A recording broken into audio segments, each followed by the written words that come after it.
ẹ sọ fún mi Islam wo ló wà lára Yusuf dáwà wo ló wà lára Yusuf even though Imran ẹlẹ́yàtà náà ya wèrè tó tóun náà tí Imran mọ́níájú ká máa fọlọ́gba gbẹ̀yàn Imran ló bẹ̀rẹ̀ náà mo padà wo yí pé olórí burúkú ni bàbá Yusuf yìí ṣá ìrọ́pọ̀ jù yìí ó ní ó sọ lọ́dọ̀ Imran yìí pé òun àti àwọn ò lè jọ agree o tó máa ń bú àwọn bàbá àwọn Ibnu Taymiyyah bàbá àwọn Bumbas bàbá àwọn Albani mo wá pé wèrè ń ṣe Yusuf ni ibo ni Albani ti jọmọ olóbu ibo ni Bumbas ti jọmọ olóbu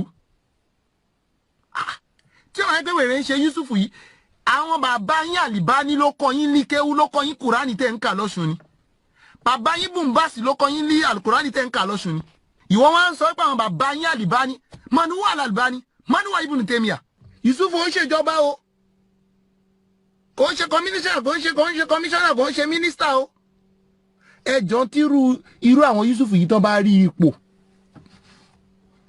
lókè ṣé ẹ bìlí pé Nàìjíríà àti dáràn mo padà rí pé gbogbo àwọn tó ń pè lálùsùn náà yìí oúnjẹ làwọn náà fẹ́ jẹ kò sí Islam kan lára wọn tó yẹ pé ká dálẹ̀ ká tún ṣàní pé ókè gbogbo bí tẹ bá ti ṣe dáwà ká máa ka yín mọ́ ni àti ná aláró bàjẹ́ àti ná Sharafadeen Gbádébọ̀ àti ná bàjẹ́ àti ná Imran bẹ́ẹ̀ ni màá fẹ́ Imran lẹ́kùn lélẹ̀ wá bẹ́yẹn àti ná ṣe léṣe. ẹ gbé kúrò please ẹ̀yin ọmọ ìyá mi inú ẹ̀sìn Islam now mo fẹ́ fi àsìkò yìí mo fẹ́ advice brother mi Yesalūnaka àfáwà Yesalūnaka ọmọ ìyá ni wá. This time around you need my support, you need Allah's support. Ọlọ́run ní sọ̀kalẹ̀ láti wá máa support wa. Ọlọ́run á máa lo àwọn èèyàn ní sábàbí. Ẹni Ọlọ́run bá dẹ̀ ti dúró tì àwọn èèyàn dúró tì. Ẹni Ọlọ́run ò bá dúró tì bí èèyàn bá dúró tì gan kò ní rí àdúrótì kankan níwájú Ọlọ́run. Ìdúrótì yẹn ò ní nítumọ̀. Yesalūnaka, please, àwọn kan wà that you need to call or be calling them on constant basis and thank them. You need to do so. Ìdí tó jẹ́ kí n sọ báyìí ni wípé ṣe rí èmi ni mo lè sọ àwọn tó fẹ́ràn Yesalūnaka. Èmi ni mo lè sọ àwọn tó ní ìfẹ́ Yesalūnaka. Nínú àwọn tó fẹ́ràn Yesalūnaka ní Ọlọ́run ọba àlékiọlá tí mi ní pèjẹ́rì rọ. Nínú àwọn tó nífẹ̀ẹ́ Yesalūnaka máa kà wọ́n. Tí wọ́n dẹ̀ wà nínú issue yìí, Sheikh Ahmad Ọlánrewájú Al-Fulani. Ọlọ́run ọba àlékiọlá rí ọkàn mi. Gbogbo ẹ̀yin tí ẹ̀ ń wò mí. Let me first say this. Ọjọ́ tí brother Mashood, Alhaji Mashood Yesalūnaka fẹ́ ṣe fídíò. The first person tó pe Yesalūnaka tí Yesalūnaka náà ò lè jiyàn ó ní Sheikh Al-Fulani, Dr. Al-Fulani, Ahmad Ọlánrewájú. Afá mi Yesalūnaka mo rí pé ó fẹ́ ṣe fídíò against Malam Yusuf. Dákun torí Ọlọ́run. Má ṣe fídíò yìí kí ni tó fẹ́ ṣẹlẹ̀ níta lè resolve láàrin ara wa ní but níjọ́ náà lọ́hùn àfáà Yesalūnaka ò gbà torí tó fẹ́ ṣẹlẹ̀ náà ni Ọlọ́run fẹ́ kí a kọ́ ẹ̀kọ́ Ọlọ́run fẹ́ kárí certain things Allahu Akbar Ọlọ́run fẹ́ ká dá àwọn nǹkan kan mọ̀ Ọlọ́run fẹ́ káwọn nǹkan kan kó yé wa yes ṣe rí lẹ́yìn tí Sheikh Al-Fulani persuade Yesalūnaka tán wọ́n wá tún pe ọ̀kan nínú àwọn brother wa Baba Bariga and Baba Bariga also spoke with Yesalūnaka. Gbogbo ẹni mo ní evidence tí mo dẹ̀ rí tó dájú mo wá fọlọ́run ọba búra kò sí ìgbà tí wàhálà bá ṣẹlẹ̀ tán bá arrest Yesalūnaka ẹni tó kọ́ máa pè mí oní Sheikh Al-Fulani animalam ẹ dákun ẹ jọ̀ọ́ Sheikh Al-Fulani Ọlọ́run bá mi ṣe dáadáa fún yín bàbá wa Ọlọ́run ló mẹ́rú ẹ̀ nǹkan kan ṣẹlẹ̀ láàrin Sheikh ọlọ́run ló mọ ẹrú ẹ̀ àti Sheikh Alifulani. Aláàjì ọlọ́run ló mọ ẹrú ẹ̀, wọ́n ṣàbòsí o. Ìdí ni wípé wọ́n sí ní káàmpù ọ̀dọ̀ wa o. Nígbà tán ṣe ṣọtí fún Yesalūnaka, tán bá ní èèyàn dààmú àfi tá a bá fẹ́ ṣàbòsí fọ́lọ́run ló kù o. Aláàjì ọlọ́run ló mọ ẹrú ẹ̀ dààmú o. Ìdí ni o. Kò sígbà tí màá lọ sọ́dọ̀ àwọn DSS màá bá wọn bẹ̀ o. Wọ́n sì sí passport wọn o. Wọ́n ní kán kọ gborúkọ fámìlì wọn o. Wọ́n wá ń dààmú, wọ́n wá ń dààmú, wọ́n wá ń dààmú. Aago 3 òru ni wọ́n lọ ni wọ́n lọ tí wọ́n lọ yanjú ọ̀rọ̀ Yesalūnaka nígbà tí wọ́n rí arrest Yesalūnaka. Aago 3 òru láti Ẹdẹ s'Óṣogbo. And after that, àwọn ọlọ́pàá ní Ọ̀ṣun State Command ẹ wo bí wọ́n ṣe yabo ilé ọ̀dọ́ wọn tí wọ́n dé arrest àwọn ọmọ náà, ọmọ kéwú, kó tó di wípé àwọn gan wá surrender fún wọn pé ẹ fà wọn mọ́lẹ̀ ẹ máa gbé mi lọ tó bá jẹ́ yẹn ni ṣé kí Yesalūnaka ti wá ní bàbá ìsọ́fà gan. Èmi mọ́ àwọn audios kan wà bí ibi tí mò ń lọ jìn ní ó yẹ kí n play àwọn audios yẹn jáde lé àwọn conversation Aláàjì ọlọ́run ló mọ ẹrú ẹ̀ táwọn èèyàn kan tí wọ́n rán sí mi tí wọ́n dẹ̀ ń bẹ̀ mí àti nǹkan ṣe sọ́dọ̀ mi. Málàmù dákun torí ọlọ́run, Málàmù jọjá yanjú ọ̀rọ̀ yìí. Mọ̀jẹ̀ Yesalūnaka ò lo ẹ̀wọ̀n, mọ̀jẹ̀ Yesalūnaka ò jẹ̀yà, bá ń forí jìn ọmọ wa náà ní ẹ dákun. Bí wọ́n ti ń sọ fọ́dọ̀ mi náà ni wọ́n ń ráwọn èèyàn sí mi. Ṣé n tó ṣe irú nǹkan báyẹn ṣó wá dìsáàfù ká wá fìbí ṣù? Aláàjì ọlọ́run ló mọ ẹrú ẹ̀ wá ń ṣe program. Wọ́n wá sọ statement kan wípé Alifulani, ọ̀rẹ́ mi, ìwọ ló sì kó bá mi o. Ṣe rí gbólóhùn yẹn gbólóhùn ìfẹ́ ni. In tó túmọ̀ sí ni wípé wàhálà tó bá mi lórí ọ̀rọ̀ ṣọtí tí mo ṣe yìí, ẹni tí tó pè mí pé kí n wá ṣe ṣọtí nínú àwọn tó pè mí ni Sheikh Alifulani wà. Mo sì jẹ́ jíjẹ́ tí mo jẹ́ náà ni ọ̀ràn tí mo dá yìí. Ọ̀rọ̀ ọ̀fẹ́ ni tí ò yẹ kó fa wàhálà. Wọ́n fi sọ̀rọ̀ yẹn ni Aláàjì ọlọ́run ló mọ ẹrú àti Sheikh Alifulani ò ní jà. Ṣùgbọ́n nígbà tí àwọn disgruntled element pàápàá ọmọ tó wà l'Amẹ́ríkà yẹn, that boy, nígbà tó máa gbé gẹ́gẹ́ bí ìṣe rẹ̀, ó gbé sórí social media. Ó wá ní ẹ̀rí Alifulani alákòóbá, ó kó bá ọlọ́run ló mọ ẹrú ẹ̀. Ó wá lọ yọ fídíò yẹn with that sinister intention. Islam tá à ń ṣe ní o, àwọn ẹni ọlọ́run ní o. They are nothing but disgruntled elements. And they will meet their Waterloo one day. Àwọn èèyàn wá bẹ̀rẹ̀ sí wò, wọ́n wá ń castigate Alhaji Alifulani pé alákòóbá èèyàn, using the word, the language of Alhaji ọlọ́run ló mọ ẹrú ẹ̀ against his friend. And he never meant to castigate him. See the hypocrisy of the highest order. Alábòsí ò mà ní ṣoríire wájú ọlọ́run. Ǹjẹ́ tá a bá rá ọmọ ìyá wa méjì gan tí ń jà gan, ṣé kò yẹ ká ṣe àtúnṣe? Instead of that, you want to create hatred, you want to create aversion, and you want to create crisis. Ẹni bá ń ṣe irú ẹ̀ yóò jẹ̀jọ́ wájú ọlọ́run. Bó escape láyé kò lè escape on the day of accountability. And that is why I have to say it. Mo kàn jókòó mò ń wò. Ìwà burúkú ni. But we are not disappointed. Àwọn disgruntled element ń pọ̀ nínú ayé. Now said, Yesalūnaka, o gbọ́dọ̀ bẹ̀bẹ̀ o. Mi ò tí lò yẹn. O gbọ́dọ̀ bẹ̀bẹ̀ o. Mo fẹ́ kẹ́ ẹ gbọ́, gbogbo wa láti gbọ́, just 1 minute and some seconds. Sọ gbogbo ẹni tẹ́ ń jáde lẹ́yìn àáfàá wa, ìhun tó yé yín, ìmọ̀ ni o, ìmọ̀ kẹ́hùn ni mi blame yín o. Ẹ mọ̀ ń pa ẹjọ́ o, torí bẹ́ẹ̀ kì í ṣẹjọ́ tẹ́lẹ̀ o. Ẹ má tọwọ́ Yesalūnaka bọ̀bọ̀ kú bọ̀. Ẹ má ẹ wo mi tẹ sọ̀rọ̀ lórí ẹ̀. Bóun kó lọ ṣe lálálálálá kò láni. Bóun kó má ṣe lálálálálá àmọ́ mọ̀ pé lẹ́yìn eléyìí tó bá fi lè kúrò níbẹ̀ pẹ̀lú ògbólọ́dọ̀ ọlọ́run tó bá fi lè kúrò níbẹ̀ tí ò bá ti pa kóòtù jẹ mọ́ kò sí harassment mọ́.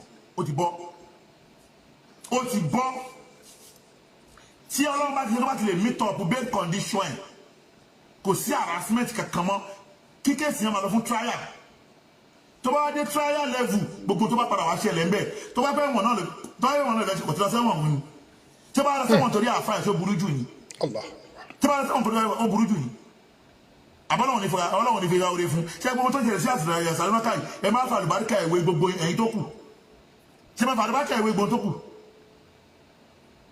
ẹ wo ẹ jẹ́ gbalẹ̀ bẹ́ẹ̀ ẹ bá pè wọlé kí n gba kọ́ọ̀lù díẹ̀ kí. ẹ̀yin ọmọ ìyá mi ní ẹ̀sìn Islam, it is very very funny wípé ìgbà tí àwọn pípù yìí tí wọ́n rí tí Yesalūnaka tó ń ṣe appreciation wípé adúpẹ́ fọ́lọ́run ìjámọ̀ ti parí ó dẹ̀ ń parí lọ, arákùnrin bọ́ síta ó wá ṣe post ó ní I'm happy, I am happy, ibi tá a fẹ́ kígi wó sí. Which type of happiness? You can see the hypocrisy. Which type of happiness? Ẹ̀yin ọmọ ìyá mi nínú ẹ̀sìn Islam, ẹjọ́ nítorí Ọlọ́run, irú happiness wo? Ẹ lè gba glory tó ṣẹlẹ̀, ẹ ní glory. Àwọn tó bọ́ta tí wọ́n sọ wípé yes ó wá da bẹ́ẹ̀ kó nínú àwọn DDD ó ní arákùnrin kan tó ń pè ní Bankole KEJI mọ̀. Ẹgbọ́n tí KEJI mọ̀ ti sọ tó ti sọ, KEJI mọ̀ gbé post ká jáde, but before that ó náà mọ̀ wà nínú àwọn tó sọ wípé let me play it here. Ẹ máa gbọ́ o. Allahu Akbar. Ẹ gbọ́ o.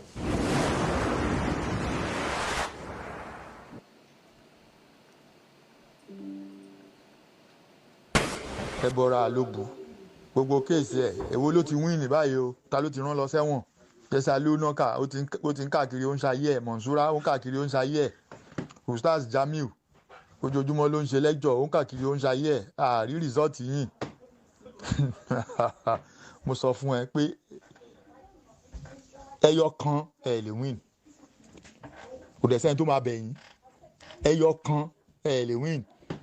Àwọn lọ́ọ̀yà tá à ń lò wọ́n gbárì wàláì, mo dárúkọ wàláì inú eléyìí sìn, lọ bèrè lọ́wọ́ Liberty àti AS Imam lọ́ọ̀yà yín kó ròyìn àwọn lọ́ọ̀yà wa fún yín, wọ́n tún kọ́ wọn ní lọ́ọ̀ ni, àwọn tó mọ wọn lọ gbé kéèsì lọ sí lọ mọ nǹkan tó mọ lọ́ọ̀ tó gáìdì use of courtroom ní Ìlọrin, àwọn tó hàn sí ní Ìlọrin wọ́n tún wá kọ́ wọn ní Ìlọrin.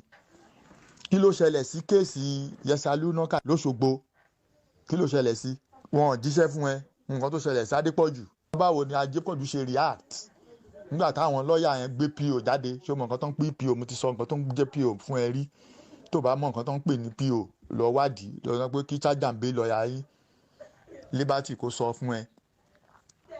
Tó ń fapá jánu, báwo jọ́jì ṣe máa gba PO wọlé? You cannot accept. Bínú jáde lọ béèrè lọ́wọ́ ẹ̀, mo fún ẹ ní low down nǹkan tó ṣẹlẹ̀ ní, mi ò sí bẹ̀bẹ̀, wọ́n brief ní low down gbogbo nǹkan tó ṣẹlẹ̀ ní courtroom. Bench warrants tán rí issue fún Yesalūnaka before Ramadan. Ibo ló yọrí sí? Yesalūnaka ṣé wọ́n mọ̀ pé wọ́n wá lọ sí Morikas nínú Ramadan pé bóyá ó máa wà ń bẹ̀ during the Ramadan lecture, kàn fẹ́ lọ arrest ẹ̀ ń bẹ̀. Bench warrants yẹn àwọn lọ́ọ̀yà wa ti paná ẹ̀, àwọn lọ́ọ̀yà tá à ń lò wọ́n gbárí, everybody ń wá àwọn lọ́ọ̀yà yẹn lọ́tún lósì ní tán gbéṣẹ́ fún. Ó dẹ̀ yẹn mélòó tán ti gbéṣẹ́ fún Liberty àti AS máa mú àwọn charge and bail lawyer yín, archaic lawyers, wọ́n ti kó àṣẹ ẹ̀. Tó bá ń gbọ́ pé wọ́n kó àṣì bench warrant, àwọn lọ́ọ̀yà wa wọ́n gbárí our 10 miles ahead of you guys. Kò máa follow ẹ̀, kò máa fún mi ní làbárè iye èèyàn tán bá ti tì mọ́lé, iye tí kóòtù bá ti sentence lórí ọ̀rọ̀ Malam. Wọ́n pè mí Boko Haram, wọ́n pè mí Boko Haram, kò sí nǹkan kan tó máa tẹ̀yìn ẹ̀ jáde. Yesalūnaka ò ní bẹ̀bẹ̀, kò sí nǹkan tó jọ. Yesalūnaka ò ní bẹ̀bẹ̀, kò sí nǹkan tó ṣe kíni, kò sí nǹkan tó jọ. Ẹ lè rí one go, ẹ lè rí ní ìta bá yín tọwọ́ bọ̀, both physically and spiritually. Ẹ lè rí ẹyọ kan, ẹ lè rí 1-0, ẹ lè rí. Awífúnni kó tó dání àgbàjàkadì. Ẹ lè rí one go ni mo sọ, torí pé orí àbòsí lẹ wà. òdodo ló máa lékè rọ wàkọ́lé jáàlì hákò wàkọ́lé àkọ́lé bọ́tìlà ìnàlì bọ́tìlà káànàzà húkọ̀.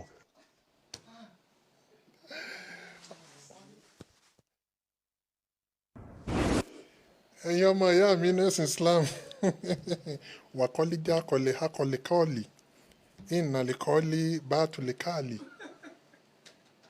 wàkọ́lé káàkiri káọ̀lì. ẹ̀yin ọmọ ìyá mi, this particular man ó ní secretary àwọn tí wọ́n kóra wọn jọ yìí tí wọ́n fẹ́ destroy ìgbésí ayé ọmọ ọlọ́mọ. àwọn yìí ni wọ́n ń sponsor Jamiu Adégúnwà, àwọn yìí ni wọ́n ń sponsor Mansura, àwọn yìí ni wọ́n ń sponsor Yesalūnaka. They claim they have spent over 40 million naira. Secretary wọn ní Bankole. Ṣé ẹ mọ̀ tí Bankole dánwò? Nígbà tí wọ́n lose, ẹ rí i pé níbi ọ́díò yìí, ó ní Yesalūnaka ò ní bẹ̀bẹ̀, ẹ dákun torí Ọlọ́run. Wọ́n dẹ̀ mọ̀ pé tí Yesalūnaka ò bá bẹ̀bẹ̀, wọ́n mọ implication kí trial continue. Àwé ti Amẹ́ríkà, ó mọ implication kí trial continue. Arákùnrin ó wà ní Manchester, ó mọ implication kí trial continue. Ẹ wá wò ó bí títà Amẹ́ríkà ti sáré gbé post jáde wípé I'm happy lórí reconciliation move tí ń lọ lọ́wọ́, òun náà bá gbé post jáde. Ẹ bá ń show post here. See the hypocrisy of the highest order. Ẹ ní glory. This is Jamiu Adeyemi Bankole. It is good to climb down from one's high horse. There is always a middle ground for parties to meet each other. Flexing muscles unnecessarily helps no one. Alabosi. From day one, this is what we, the Nigerian Muslims in diaspora, stands for. Irọ́ lásán. That is, let there be decorum in the house of Islam in Yoruba land. Ló bá tán, òpùrọ́ ni ẹ́. Ó wá gbé picture wá sí abẹ́. Tẹ́ bá scroll up, you will see our picture. Ó wá gbé picture wá sí. Kì í ṣe cut sí wọn o. Picture èmi àti Yesalūnaka ló show yẹn níbi tá a ti bára wa lọ́wọ́. Ẹnìkan ní bàbá àtọmọ, mo nínú ẹ̀gbọ́n àtàbúrò. Ẹ má lo bàbá àtọmọ, ẹ̀gbọ́n àti àbúrò. And see me shaking my brother. Brother mi ò mọ̀ tẹ́lẹ̀ ni, but he finally realized kọ́lọ́n kó bá wa ṣe dáadáa fún Mudiru Markaz. Àti gbogbo àwọn àgbààgbà dáadáa tán wà ní Markaz tí wọ́n kóra wọn jọ wípé yo, this man must be liberated from the banks of dunces. Inú mi wá dùn, Waziri Markaz àti Markaz náà lọ́sùn. Ẹ wá wo immediately tí arákùnrin post tán tó post kìíní Jamiu Bankole, ẹ wo post táwọn èèyàn gbé wá fún to show his double standardness, to show his hypocrisy. Níbi ẹ wo comment, ẹ gbé comment yẹn wá. Ọlọ́run bá mi ṣe dára fún Alhaj Muhammadu Saheed tó send kìíní. Oya ẹni ó wá ń bi Jamiu Bankole léèrè pé did he apologize or not? Ẹ wo ìbéèrè yẹn ní agbára. Did he apologize or not? Look at that beautiful question. Did he apologize or not? Jamiu Bankole, ẹ má gbọ́ reply o. Ẹ gbé sókè. There is always two sides to a coin. Afa Saheed. Ẹ dákun ṣé dáhùn nìyẹn pé ojú méjì ni coins máa ń ní. Brother mi Tósìn Ọláyínká, ayé yín ọ̀dà ọba jùlọ Jamiu Adeyemi Bankole. Simple question ni wọ́n bi ẹ́ man yìí. Did he apologize or not? You are beginning to act like you organized the meeting. Answer. Simple question. Brothers and sisters in Islam, the question is unanswerable. Alhaji Saidi Ahmed, wọ́n wá nail ẹ̀. Wọ́n ní Jamiu Adeyemi Bankole, I agree to that. You were of the opinion that he shouldn't apologize and will not apologize. What brought about the photo? Has he apologized or is this a Photoshop? Ẹ̀yin ọmọ ìyá mi nínú ẹ̀sìn Islam, bí irọ́ bá lọ lógún ọdún ọjọ́ kan ni òdodo á bá. bí rọ́bà lọ lógún ọdún ọjọ́ kan ní òdodo àbá. This Jamiu Bankole yìí, ṣé ẹ mọ̀ tó ṣe? Ó fi allegation kan family Adépọ̀jù, gbogbo yín lẹ ti gbọ́. Just for 1 minute ẹ bá mi play video yẹn kẹ́ ẹ wá ohun tó ṣe aftermath. Ẹ já wo allegation ìṣẹ́jú kan 37 seconds ó yá. Malam wọ́n ń ṣẹ́fà nínú ilé wọn, bàbá ẹlẹ́bọ pọ́nbélé ni wọ́n nínú ilé wọn. Èmi ni mo sọ bẹ́ẹ̀, secretary Nigeria Muslim in Diaspora, èmi ni mo sọ bẹ́ẹ̀ o, mo tún repeat ẹ̀, ẹlẹ́bọ ni wọ́n, kò ń ṣe Malam nìkan o, nínú ilé wọn onífá ni wọ́n ní ifá tí wọ́n ń ṣẹ́ nínú ilé wọn. Mo tún repeat ẹ̀, bàbá Malam ní ifá tó ń ṣẹ́ nínú ilé ẹ̀, onífá ni wọ́n, confam onífá ni. Let's go there. Let's go there. Kábíyèsí Ọlọ́run, let's go there. Ẹ jẹ́ bá mi gbé dọ́kúmẹ̀ntì yìí tán fi sùn mí, ẹ bá ń gbé jáde. Let's go there. Bàbá Malam, ẹ rí dọ́kúmẹ̀ntì yẹn. No, ìyẹn kọ́. Mo ti send dọ́kúmẹ̀ntì yẹn tí wọ́n fi sùn mí. This particular man, kò tí ì mọ nǹkan kan o. Bàbá Malam, yes, this one, these two. Bàbá Malam, onífá ni, ẹlẹ́bọ pọ́nbélé ni wọ́n. Implication kí wọ́n pèèyàn ní ẹlẹ́bọ pọ́nbélé ó túmọ̀ sí wípé kèfèrí níyàn. Ìdájọ́ ẹni tó pèèyàn ní kèfèrí nínú Islam, ẹni tó fi allegation pèèyàn jẹ́ kèfèrí gbogbo wa la mọ̀.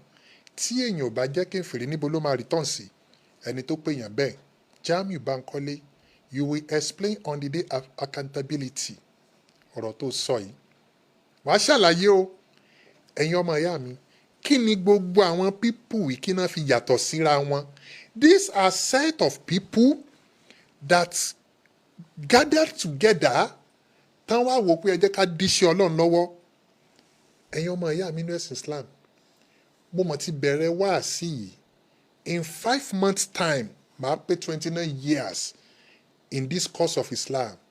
In this course of going from one place to another, propagating the religion of Islam, propagating the deen of Allah. Ọlọ́run sì ràn wá lọ́wọ́. Ẹgbọ́n tí Sulaiman Raji sọ, ẹgbọ́n tí èyí tó pè rẹ̀ ní, ẹgbọ́n tí Shakiru sọ tó pè rẹ̀ lọ́kàn lọ́mọ. Ó ní èèyàn mélòó ni Yusuf Adépọ̀jù wẹ̀ sí Islam? Ó correct o.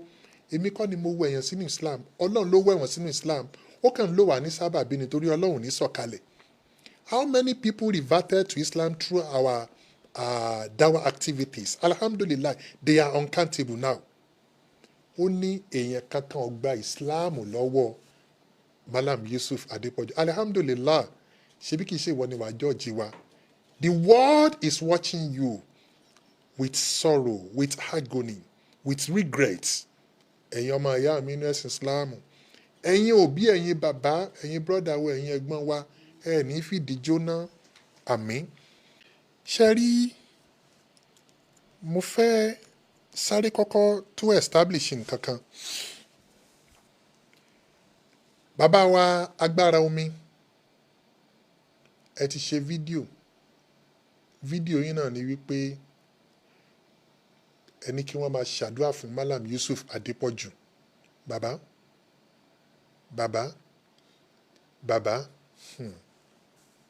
ọ̀rọ̀ yín ò ní pọ̀, but I want to make a clarification. Ẹ jẹ́ wọ́n á fi nǹkan kan ṣọ́ọ̀kì yín tí ó fọ́nì. Ẹ jẹ́ kí n show kan nínú àwọn fídíò tí Yesalūnaka ṣe tí ò gbé jáde. Ẹ lè rí fídíò yìí anywhere on social media. Tẹ́ ẹ bá máa jáde, ẹ jẹ́ kí n fi hàn ayé. Fídíò yìí ò jáde. Kí sì ni òjò jáde? The DDD, they worked against my dear brother. Ẹ fẹ́ gba glory. It is a big shame. Ẹ play ẹ̀ka yé rí. Gbogbo àwọn tí mo pè ní Boko Haram, mo fi ẹnu mi pè wọ́n ní ìwà yìí, wọn sínú àwọn Boko Haram. Gbé mi kan, èmi pè wọ́n bẹ́ẹ̀. Ya Boko Haram ní nìkan lágbájá, Boko Haram ní ẹ́, tàmí Boko Haram ní ẹ́. Mo fi àsìkò sọ wípé wọ́n ṣe Boko Haram o. Bẹ̀rẹ̀ látòrí Alhaji wa Malam Yusuf, Sheikh Ibrahim Eleha, Sheikh Àjàlá Amir Àjàlá àti gbogbo àwọn irú àwọn èèyàn bẹ́ẹ̀ Professor Aláró àtàwọn bẹ́ẹ̀ tí mo pè bẹ́ẹ̀ ní orúkọ náà ṣe ìjẹ́ Boko Haram ìbínú kò sí tó lè bí. ṣé eléyìí náà ní ó fi wọn já sí pé ìyẹn ni wá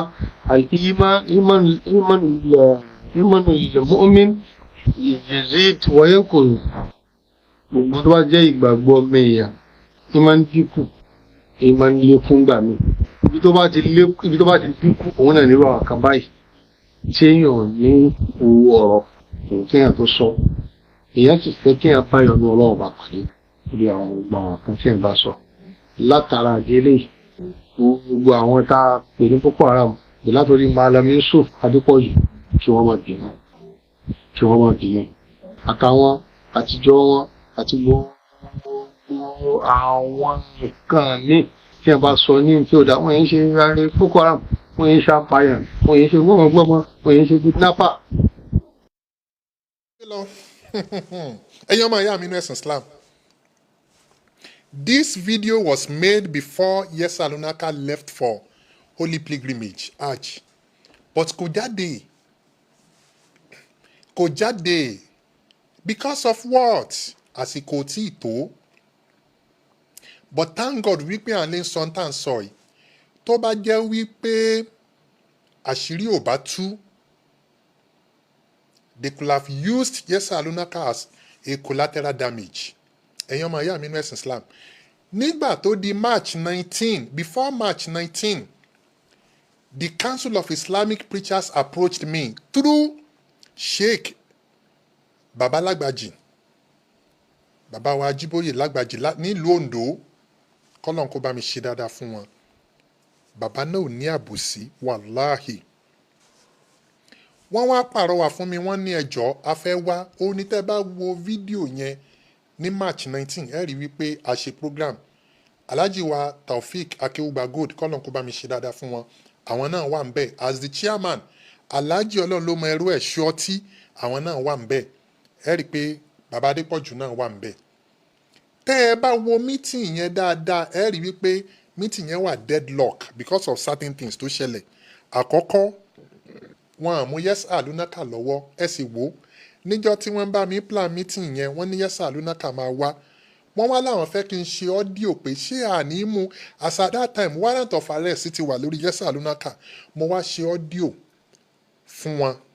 Mo ní mo fi ọba tó ní mí búra lẹ́ẹ̀mẹ́ta wàláhì àní arrest Yesalūnaka. Ọlọ́pàá kankan ò ní arrest Yesalūnaka tó bá wá.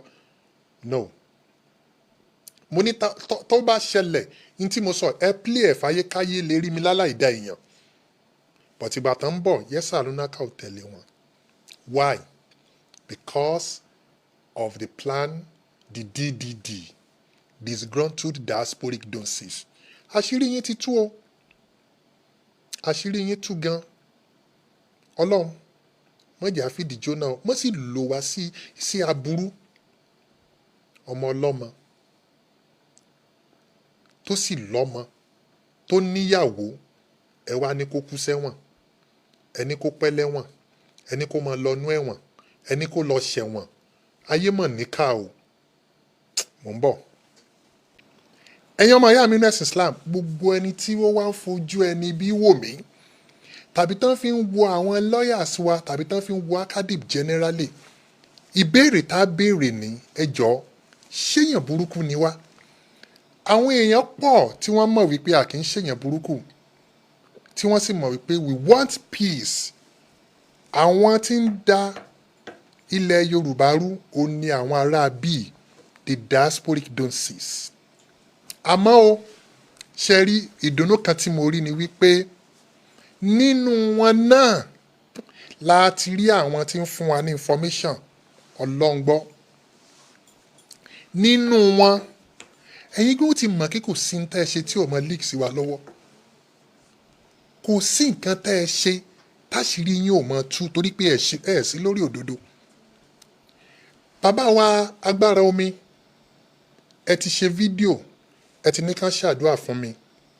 Mi ò ní sọ much nípa ọ̀rọ̀ yín àmọ́ mo fẹ́ kí wọ́n bá mi play video kan mo fẹ́ correct nǹkan kan fáyé lórí video tẹ́ ẹ ṣe video kan ẹ tún ṣe video kan video àkọ́kọ́ tẹ́ ẹ kọ́kọ́ ṣe ẹni kí Yesalūnaka kó má apologize bàbá wọn kì í ṣe báyẹn o wọn kì í ṣe báyẹn tó bá jẹ́ pé bẹ́ẹ̀ ti ṣe bàbá ọlọ́run bá mi ṣe dáadáa fún yín o ọlọ́run bá ń lọ́rọ̀ ẹ̀mí yín o tó bá jẹ́ pé ń tẹ́ ẹ sọ yẹn ni gbogbo àwọn èèyàn bá sọ ẹ fìyà jẹ Yesalūnaka o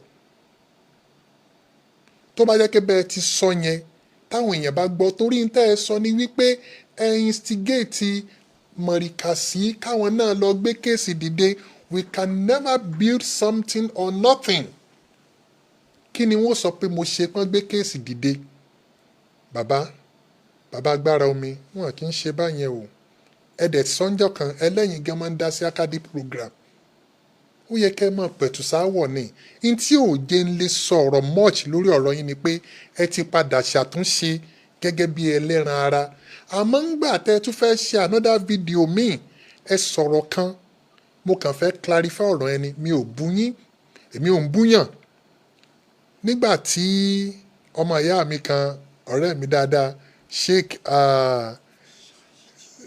Sheikh Sulaiman Ẹ̀sàòkè àfàwà Ibrahim Ẹ̀sàòkè wọ́n ṣe program kẹ́nìkan wá sẹ̀ǹdẹ̀ sí mi wípé kí ló dé tí àfà Ẹ̀sàòkè fi ń sọ báyìí wípé malam ẹ dákun ẹ mọ̀ ṣe program o wọ́n mọ̀ tẹ́ bá fẹ́ ṣe program ẹ jọ̀ọ́ ẹ dákun ẹ mọ̀ tún dá wà lálẹ́ o ẹ mọ̀ bú àwọn mọ̀rìkàsí o ẹ dákun torí Ọlọ́run mo máa ní àfà Ẹ̀sàòkè ṣe lè sọ ilé ṣé mi máa ń bú mọ̀rìkàsí tẹ́lẹ̀ ni ṣé mi máa ń búyàn ni mo mọ̀ pẹ́nu ló gbé wọn ná wàláì mo mọ̀ I'm sure àfà mi dáadáa ni àfà Ẹ̀sàòkè kọ́lọ̀ kó bá mi ṣe dáadáa fún wọn mi ò wá láti búyàn kódà yàtọ̀ sí wípé mo wá sórí social media tí mo ń ṣe program mi mo ti ṣe ọ̀pọ̀lọpọ̀ dùá fún àwọn mọ̀rìkàsí mo yà àwọn mọ̀rìkàsí àwọn tó jáde ní mọ̀rìkàsí tí wọ́n ń pè mí tí wọ́n ń dúpẹ́ lọ́wọ́ mi tí wọ́n ń ṣàdúrà fún mi even ní gbogbo all these crises honestly speaking mi ò rí wọn gẹ́gẹ́ bí èèyàn burúkú o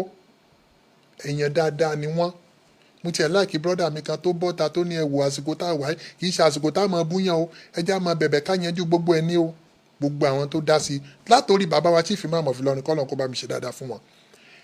mo wá fẹ́ correct tí bàbá wa lágbára omi tí wọ́n sọ ẹ rí wípé towards the time tí pressure pọ̀ lórí Yesalūnaka pé bẹ̀bẹ̀ mọ́ bẹ̀bẹ̀ àwọn this set of dunces the DDD táṣìírí wọn ti tú tí wọn à ní jẹ́ nǹkan kan nínú ayé mọ́ àfi tí wọ́n bá tú bá wájú Ọlọ́run àwọn adẹ̀sìnrú abẹ̀sìnjẹ́ ẹ mọ̀ tán wá ṣe wọ́n wá lọ gbé ọ́díò kan tán rò pé ó lè máa dá wàhálà lẹ̀ wọ́n wá ń spread ọ́díò yẹn ọ́díò kábíyèsí Elédùmarè ọ́díò tán ń gbé wá yẹn tí mo fi sọ̀rọ̀ mùdírù mọ́ríkàsì yẹn èmi gangan ti sọ̀rọ̀ lórí ẹ̀ tí mo ti sẹ́ndì ẹ̀ sí bàbá wa mùdírù mọ́ríkàsì tán ti gbọ́ mi yé tí bàbá ń béèrè wípé kí lẹ fẹ́ bàbá wa Sheikh Abibulai sọ wípé tó bá jẹ́ pé lórí ọ̀rọ̀ ọ́díò yìí ni Yusuf Adépọ̀jù ọ̀sẹ̀ mi ò dẹ̀ ní ìdí apology ẹ̀ this dunces ibi tẹ́ ẹ ti ń pariwo pé Yusuf Adépọ̀jù ó bẹ̀bẹ̀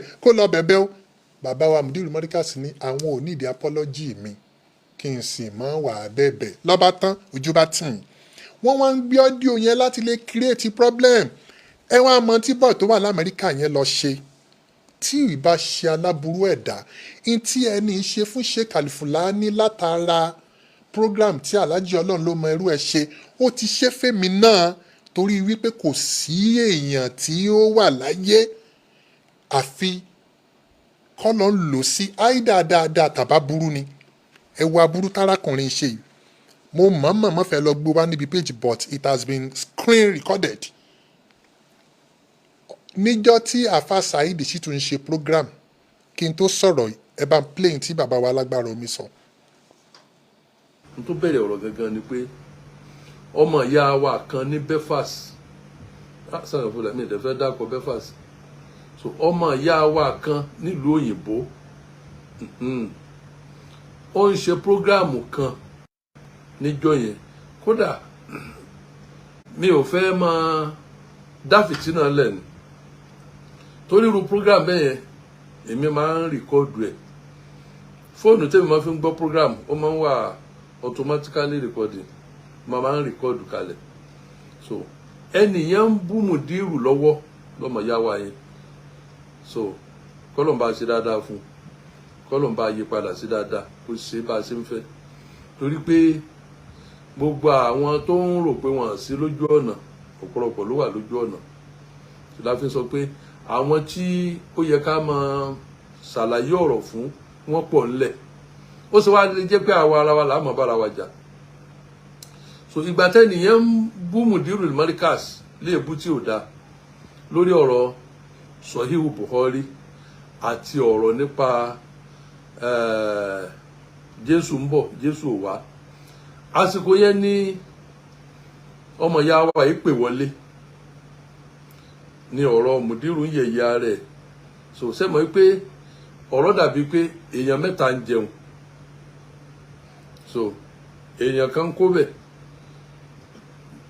ẹnìkan ní mi mọ̀ pọ̀ ń wò sẹ́wọ̀n pé ẹnìkẹta yẹn nọ́mbà wí so tá a bá sọ pé a fẹ́ dúró lórí pé bá dájọ́ ayé fèsì fẹ́ dájọ́ ẹ̀jẹ̀ arántí ọlọ́run lọ́ba tí dájọ́ ju adájọ́ lọ so ìbẹ̀rẹ̀ ọ̀rọ̀ yẹn àwọn ọmọ ìyá wa yìí náà kọ́kọ́ bẹ̀rẹ̀ torí gbogbo bọ́rọ̀ ṣe ń lọ ni mo mọ́nítọ̀ ẹ̀ so ńgbà tọ́rọ̀ dẹ̀ wá rí báyìí tí bàbá yìí pè sórí fóònù ọmọ ìyá wa tó wà nílùú òyìnbó yìí so Mudiru ń yẹ̀yẹ́ rẹ̀ láàrin mọ̀lẹ́bí láàrin gbogbo mọ̀rìkàsí ó yẹ̀yẹ́ rẹ̀ ẹ dákun so ẹni ló dẹ̀ sọ̀rọ̀ nípa Buhari ẹni ló sọ̀rọ̀ nípa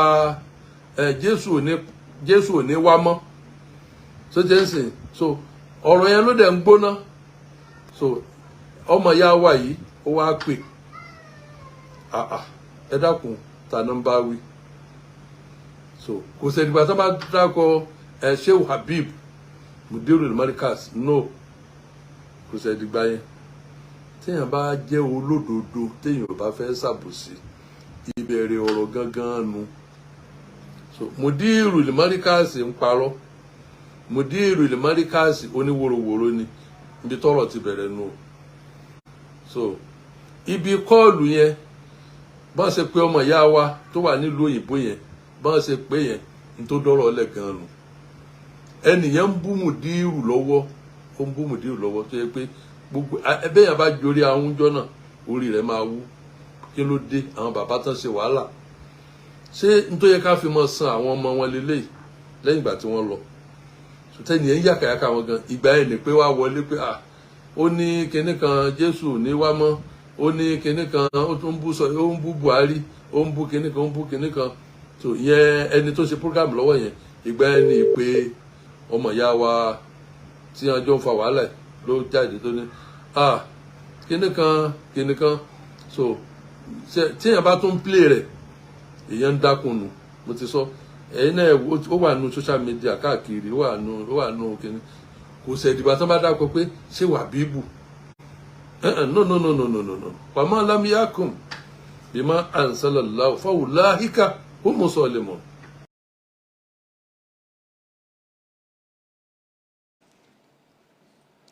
ẹ̀yin ọmọ ìyá mi bàbá agbára omi wọ́n ní ìbẹ̀rẹ̀ ọ̀rọ̀ ni wípé àáfàá wa Muhammadu Saheed Shittu ń ṣe prógráàmù lọ́wọ́ wọ́n ń bú Mudiru Markaz lọ́wọ́ ó ní mo wá pè pípè tí mo pè ní tí mo sọ náà ni pé Mudiru yẹ̀yẹ́ ara rẹ̀ Mudiru ṣe báyìí ṣé bọ́rọ̀ ṣe rí ni prógráàmù tá a ṣe ní 2018 2021 ni crisis ti ṣẹlẹ̀ ṣé crisis ti ṣẹlẹ̀ ńgbà náà bàbá wa lágbára omi bàbá wa gbára omi kò rí bẹ́ẹ̀ àfàwà Muhammadu Saheed Shittu ṣe wà lójú òpó bẹ́ẹ̀ni ọlọ́run bá ń ṣe dáadáa fún yín ṣé bí ọ̀rọ̀ ṣe rí ni bàbá wa agbára omi sọ yìí. أعوذ بالله من الشيطان الرجيم بسم الله الرحمن الرحيم kò ń ṣe bó ṣe rí nìyẹn torí pé very good. nígbà tí ọ̀rọ̀ yẹn ṣẹlẹ̀ yí ẹ̀yẹ yàtọ̀ síra wọn nígbà pé Yes. 2019 or Yes. 2018 or 19 ni mo Yes. invite wàhálà dẹ̀ bẹ̀rẹ̀ ní 2020 21. or 21 tí invite 21. yeah I think 21 2021. yeah wọ́n ṣe mistake ni Alhamdulillah. Wọ́n ṣe mistake ni. wọ́n miscalculate ni torí àwọn ẹni tó tún àwọn kan wà wọ́n mix àwọn fídíò yẹn pa voice yẹn papọ̀ Yes. láti fẹ́ fi tu ọ̀rọ̀ tí ò dẹ̀ jọ mọ́ra wọn rárá wọ́n fẹ́ mix ẹ̀ pọ̀ kí gbogbo èèyàn bá lè rò pé ìjọ yẹn lẹ pè sórí program ń tẹ̀lé pè sórí program níjọ yẹn gan-an ìjọ yẹn a invite yín kò tẹ̀ ṣe pé ẹ pè sórí program Mi ò pé. a invite yín kẹ́ wá ṣe lecture fún wa lórí Jésù ń bọ̀ Jésù ò bọ̀ nínú àwọn. Yes. I invite yín nínú àwọn Yes. ẹ dẹ̀ ṣe program yẹn a dẹ̀ béèrè àwọn èèyàn dẹ̀ béèrè èmi náà dẹ̀ béèrè lọ́wọ́ yín ó tán Bẹ́ẹ̀ni. Mi ì sì dárúkọ dákọ̀. Mùdírù Mi ò dákọ̀ Mọ́ríkàsì Mùdírù. rárá Mi ò dákọ̀ kí Mùdírù. ìbínú Ọlọ́run máa bẹ́ẹ̀ tó bá ń parọ́ kọ́lọ̀ ń bínú Àmín. sẹ́ni tó bá ń parọ́ Àmín. dárúkọ Mùdírù Àtọ̀. ẹ dẹ̀ parí Àtọ̀. ẹ dẹ̀ lọ Àtọ̀. Àtọ̀. ẹ̀yìn ìgbà yẹn lọ̀rọ̀ ṣẹlẹ̀ pẹ̀lú àwọn tó ń parọ́ mọ́ wa ní Exactly. ẹ̀sà sọ́tà Exactly. ìyà sọ́dọ̀ Ọlọ́run bá ń ṣe dáadáa fún yín. Ní tí mo fẹ́ gbọ́ náà nìyẹn. Ẹ ṣé mo náà dúpẹ́. bó ṣe rí ni. Jazakumullahu All right, khairan. Ṣé rí Jamiu Adegunwa, because he wanted to fight me, because he needed influential and powerful people to fight me. Òun gangan ni instrumentality tó dá wàhálà yìí sílẹ̀. Òun ló fà á tí bàbá wa Mudiru Morikas ẹ rí wípé níbi tí wàhálà ti bẹ̀rẹ̀ níjọ́ náà lọ́hùn tí bàbá sọ pé mi ò ṣàdúrà Fadépọ̀jù o, ibẹ̀ náà ti kọ́ mẹ́ńṣẹ̀ orúkọ mi.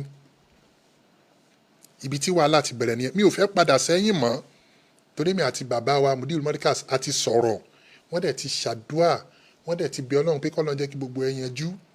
Kódà bàbá wa Mudiru Morikas wọ́n bá àáfàá wa Abdulhakeem Mudashir oníyàwó mẹ́ta sọ̀rọ̀. Kódà àáfàá Abdulhakeem tún bá bàbá ṣe àwàdà kan, mi ní sọ torí oníyàwó mẹ́ta ò ní kí n sọ. Bá àáfàá Abdulhakeem ti sọ̀rọ̀ yẹn fún Sheikh Abibullah báyìí àti àáfàá Abdulhakeem àti Sheikh àwọn méjèèjì bú sẹ́rìn ni bàbá àtọmọ.